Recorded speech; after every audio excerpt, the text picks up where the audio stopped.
is another Workout Wednesday. That means we're back with Jill Nola from the BAC for Women. Now, it's such a beautiful day. However, we decided we're going to step outside the gym and we're going to work outside today, right? Absolutely. It's gorgeous out. So I can imagine if we're working outside, there's a little bit different prep that has to go into your workout. What should we focus on before we step outside? Definitely. Just make sure it's not too hot out for you. Scout out your location, maybe put on a little sunscreen and make sure you're hydrated. Now, when we're talking about location, what should we be looking for? Looking for something a little quieter than the parking lot we're in. But if you have a nice quiet residential street that you could do workout on, or a park. So we're going to be using this step right here. It's very reminiscent of people's porches, maybe a curb on their street, like you said. If it's less busy, what are we going to be doing with it today? We're going to use it for everything. We're going to do some lower body, some upper body, and some core. All right, let's get to work. All right, so let's start with some lunges. So we'll take foot up onto the step. Okay. And of course, make sure your ground is clear of anything. So 1 foot up, and we'll just start with some in-place lunges, down and up. So if you don't have a lot of time, you want to get a quick workout in, it's nice out, this is a perfect way to do it. Saves you travel time to the gym.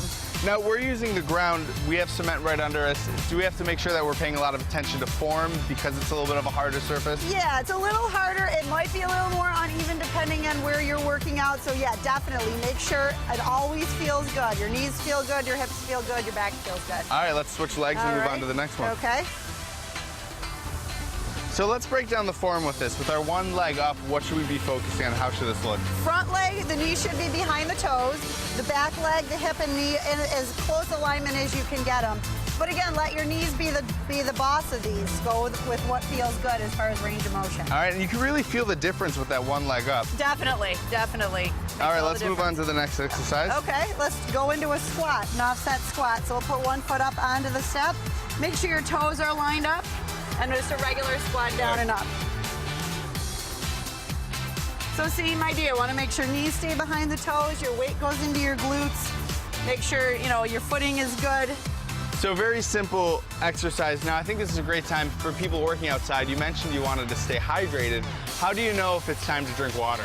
Well, if you're already thirsty, it's a little too late. You're already starting to dehydrate a bit, so make sure you're not getting to that point where you're already thirsty. Now, would you recommend people stick with water to hydrate themselves? Yeah, water, maybe a little electrolyte thrown in, especially in these hot temperatures. Your body definitely gets dehydrated easily. All right, I think we have time for one more exercise. Let's move on to that. Okay, let's do some push-ups. So we'll use the step for that.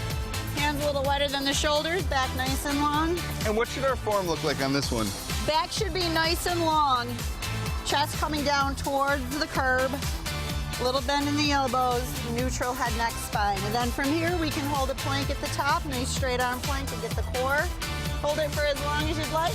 And then when you're ready, you can come all the way up. Super simple. Now, do you think getting outside kind of helps spice up the workout, helps break it up so it doesn't feel as monotonous? Definitely, definitely. And you can make it, a nice 5-10 minute workout without having to travel all the way to the gym. All right, well, thank you so much, Jill. Thanks, Matt.